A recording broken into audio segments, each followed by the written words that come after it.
Mzalendo Podcast. Mi naitwa Jumoja, mzalendo wa Afrika Mashariki.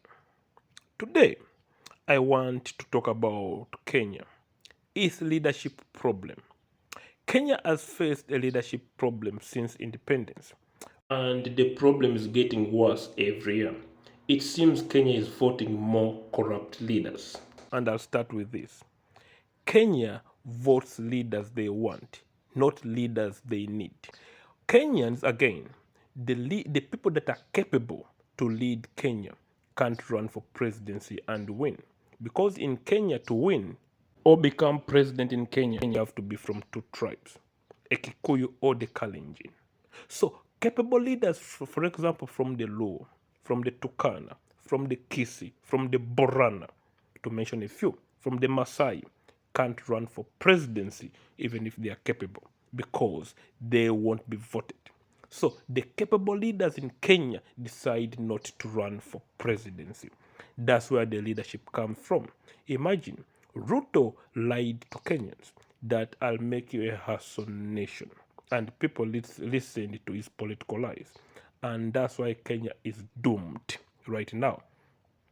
That's why you see Kenya's leadership problem is causing Kenya to lose its economic hegemony in East Africa slowly by slowly. Let me explain how Kenya is losing its economic hegemony. Right now, Uganda decided to use the pipe to avoid Kenya using the pipeline. They avoided using Kenya for their pipeline. Instead, they chose Tanzania because Tanzania is more stable. In Kenya, there are many reasons, like the British took military base in Kenya also avoided Uganda because the British can easily damage that pipeline and they use an excuse of Al-Shabaab. Right now, Ethiopia wants to avoid Kenya Lamu port. They want to use Somaliland because of the instability. Again, the British Bantu port is against Somalia. If Somalia, for example, wants to build a pipeline to bring their oil, the British can easily damage it and say it's Al-Shabaab. Southern Sudan right now, it wanted to use Lamu port, but right now they're optioning to use South Sudanese port over Kenya again.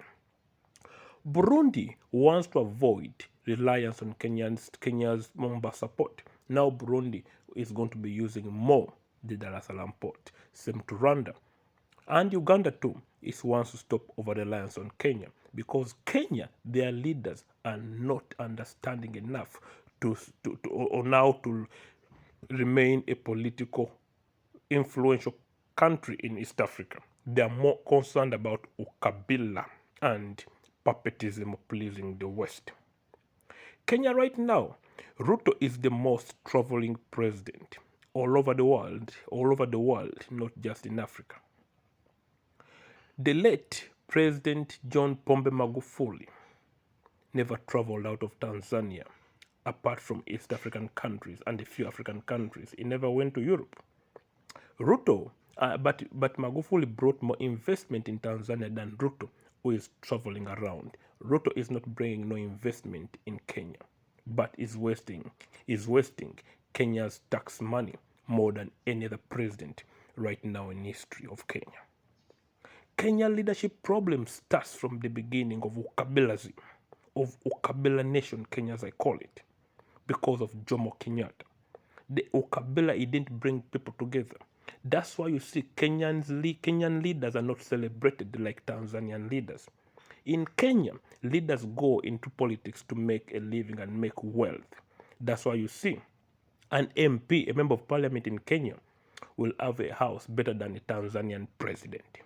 Again, a Kenyan member of parliament has more riches and bigger houses and cars more than a Tanzanian president. In Kenya, politics is a show off. I can mention many people. In Kenya, politics is a show off. Babo Owinos. You mention people like Joe or Joho or whatever. In Tanzania, politics is a service of the people. Those are the few differences. Politics has to be a service, not a show off. People think, in Kenya, leaders are showing off how many cars I have. In Tanzania, leaders are showing off BRT system. The Tanzanian system, for example, works more for the ordinary wananchi citizens compared to Kenya. That's why Tanzania decided to build a BRT system that is cheaper to be used by any citizen in the country. Whereas in Kenya, they decided to use a Nairobi expressway that is expensive, only used by the rich, not a local wananchi. So the local wananchi in Kenya still struggle with traffic, while the local wananchi in Tanzania, they don't struggle with traffic because the BRT system is for the local wananchi. I can mention many other reasons, but I'll leave it to this. If you have any reason, watch a comment. Na like na subscribe. Asante sana. Kwaheri.